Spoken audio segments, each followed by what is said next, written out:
बच्चों, आज के इस वीडियो में हम पढ़ेंगे प्रश्नावली 3.4 के प्रश्न। शुरू करने से पूर्व आइए समझते हैं प्रायिकता के बारे में। प्रायिकता किसी घटना के होने की संभावना उसकी प्रायिकता कहलाती है। बच्चों, घटनाएं तीन प्रकार की होती है। एक तो निश्चित घटना जो कि होगी, दूसरी कि भाई घटना असंभव है, ऐसा कदापि नहीं होगा, और तीसरी प्रकार की है जो हो भी सकता है परंतु निश्चित नहीं। तीन प्रकार की घटनाएं हैं। पहली जो निश्चित घटना है उसकी प्रायिकता हमेशा एक होती है, और जो असंभव घटना है उसकी प्रायिकता शून्य होती है। ठीक है। और जो तीसरी प्रकार की कि हो सकता है परंतु निश्चित नहीं, यानी जिसकी संभावना हो, ये तीसरे प्रकार की है। और जिसकी संभावना हो परंतु निश्चित नहीं, उसकी प्रायिकता 0 से 1 के मध्य में होती है। और जो निश्चित घटना है उसकी प्रायिकता हमेशा 1 होगी, और जो असंभव घटना है उसकी प्रायिकता 0 होगी। बच्चों, आगे प्रायिकता याद करने के प्रश्न आएंगे तो अपन प्रायिकता का सूत्र भी काम में लेंगे। प्रायिकता का सूत्र है अनुकूल परिणाम बटा कुल परिणाम। ठीक है। आइए प्रश्नावली के प्रश्न हल करते हैं। पहला है, बताइए कि निम्नलिखित में किसका होना निश्चित है। जैसे अपन ने बात करी थी ना कि घटनाएं तीन प्रकार की होती है। जैसे पहली है किसका होना निश्चित है, ये पहले प्रकार की घटना। दूसरा है किसका होना असंभव है, ये दूसरे प्रकार की घटना। और तीसरा कौन सा है कि हो भी सकता है परंतु निश्चित रूप से नहीं, ये तीसरे प्रकार की घटना है। ठीक है। तो इन घटनाओं में से हमें ये बताना है कि ये कौन से प्रकार की घटना है। पहला, आज आप कल से अधिक आयु के हैं। इस प्रकार ये 5 प्रश्न पूछे हमें। ठीक है। अपन इनके एक एक करके जवाब देंगे। देखिए, पहला है आज आप कल से अधिक आयु के हैं। बच्चों, ये हमेशा सत्य है, क्योंकि कल जो आपकी उम्र थी उसमें एक दिन और जुड़ जाएगा। कल से मतलब यस्टरडे से है, तो कल से आज हमेशा एक दिन ज़्यादा होगा तो अधिक उम्र के होंगे, तो ये हमेशा सत्य है, ये निश्चित है।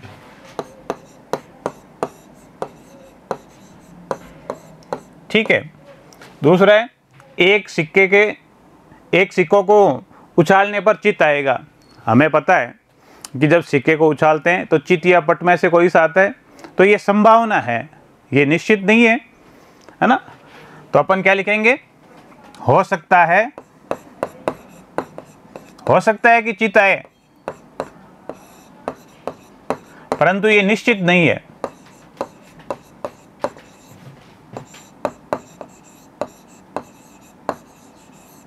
निश्चित नहीं। भाई हो सकता है कि सिक्के को उछालने पर पट भी आ जाए, और हो सकता है कि चित्त भी आ जाए, तो ऐसी स्थिति में अपन क्या कहेंगे कि हो सकता है परंतु निश्चित नहीं। तीसरा है एक पासे को फेंकने पर 8 आएगा। बच्चों, जब आप लूडो खेलते हैं तो जो पासा होता है उसकी जो 6 सतह पर 1 से लेकर 6 तक की संख्याएं लिखी होती है कि नहीं होती है। जब आप उसे उछालेंगे तो कोई सी सतह ऊपर आएगी, उसका जो अंक है उसे ही तो आप मानते हैं।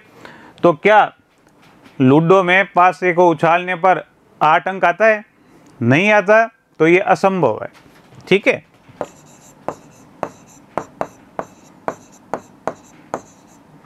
अगर कह दें कि 7 अंक, तो 7 अंक आना भी असंभव है, और एक पासे को फेंकने पर 6 आएगा, तो ये हो सकता है कि 6 आ जाए, 5 आ जाए, परंतु निश्चित नहीं है। समझ रहे हैं आप बात को? ठीक है। देखिए अगला प्रश्न, अगली ट्रैफिक लाइट हरी दिखेगी। बच्चों, जब हम शहर में जाते हैं तो यातायात नियंत्रण के लिए चौराहों पर जो लाइट्स बत्तियां लगी हुई रहती है कि नहीं रहती है। जैसे लाल लाइट है तो हमने रुकना है, हरी लाइट है तो रवाना होना है। तो जब कभी भी अपन जाएं गाड़ी में बैठ के तो चौराहे पे रुकें, तो हो सकता है कि आपको लाल लाइट मिले, हरी मिले, या अलर्ट करने के लिए पीली लाइट भी जलती है, तो कोई सी भी हो सकती है। तो जब भी आप जाएं और किसी चौराहे पे जहाँ ट्रैफिक सिग्नल हो तो उसकी लाइट है वो हरी मिले, ये कोई ज़रूरी नहीं है। हो सकता है परंतु निश्चित नहीं है, क्योंकि कोई सी भी बत्ती मिल सकती है, कोई सी भी लाइट मिल सकती है ना। हरी है, लाल है, पीली, तो यहाँ संभावना होगी हो सकता है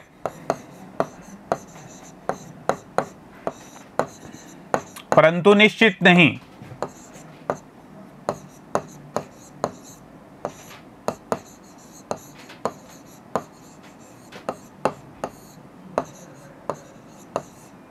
ठीक है। अगला प्रश्न, कल बादल गिरे होंगे। कल यानी टुमारो, आने वाला कल। कल बादल गिरे होंगे, हो सकता है कि कल बादल गिरे भी हो, कल बादल हो, बारिश भी हो, आंधी तूफान चले या आसमान साफ हो, कुछ भी हो सकता है, संभावना रहेगी, है ना। लेकिन निश्चित नहीं है, तो अपन क्या लिखेंगे, हो सकता है परंतु निश्चित नहीं। हो सकता है कि कल बादल हो सकता है कि कल आसमान साफ हो, लेकिन निश्चित नहीं है ये, परंतु निश्चित नहीं।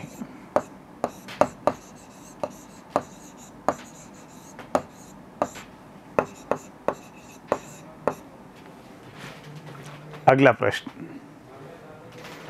एक डिब्बे में 6 कंचे हैं जिन पर 1 से 6 की संख्याएं अंकित है।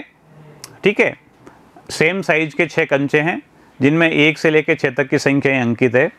हमें ये बताना है कि संख्या 2 यानी ऐसा कंचा जिस पे 2 लिखे हुए हैं को इसमें से निकालने की प्रायिकता क्या है, कि यानी क्या संभावना है कि जिसमें से एक कंचा निकालें तो वो संख्या 2 वाला कंचा निकले। बच्चों, अभी हमने पूर्व में बात करी है कि प्रायिकता का सूत्र क्या है, अनुकूल परिणाम बटा कुल परिणाम। ठीक है, तो कुल परिणाम, एक डिब्बे में कंचे कितने हैं, 6, तो रेंडमली जब अपन यादृच्छिक रूप से एक कंचा निकालेंगे उनमें से 6 में से बिना देखे, तो कुल कितने कंचे हैं उसमें, 6, इसलिए कुल परिणाम है तो हो गया 6। और जिस पे 2 लिखा हुआ है वैसा कंचा कितना है, 1, तो प्रायिकता कितनी हो गई, 1/6, यानी संख्या 2 वाला कंचा इसमें से निकालने की प्रायिकता हो गई 1/6। ठीक है, देखिए अगला प्रश्न, संख्या 5 वाले कंचे को इसमें से निकालने की प्रायिकता क्या है। देखिए प्रायिकता का वही सूत्र, अनुकूल परिणाम बटा कुल परिणाम। कुल परिणाम है कंचे है 6। अब अनुकूल परिणाम, उस डिब्बे में जो 6 कंचे हैं उनमें से संख्या 5 लिखी हुई कंचा कितना है, 1, इसलिए संख्या 5 वाले कंचे को इसमें से निकालने की प्रायिकता भी 1/6 है। अगला प्रश्न, यह निर्णय लेने के लिए कि कौन सी टीम खेल प्रारंभ करेगी एक सिक्का उछाला जाता है। बच्चों, जब आप गेम खेलते हैं तो टॉस करते हैं कि नहीं, कि कौन पहले बैटिंग करेगा, कौन पहले फील्डिंग करेगा। क्रिकेट खेलते हैं तब करते हैं ना ऐसा, या कोई सा भी खेल खेलते हैं तब टॉस करते हैं, तो उसके लिए सिक्का उछाला जाता है। तो इसकी क्या प्रायिकता है कि आपकी टीम खेल प्रारंभ करेगी। मान लो आप कोई खेल खेल रहे हैं, आपकी टीम है, उन्होंने हेड चूज किया। बच्चों, जब सिक्का उछालेंगे तो 2 ही स्थिति आ सकती है, या तो हेड या टेल, है ना। या तो हेड जो आपने मान लो चूज किया है, या आ जाएगा टेल। ये 2 ही तो स्थिति होती है जब सिक्के के जो दोनों पहलू है, एक हेड और दूसरा टेल।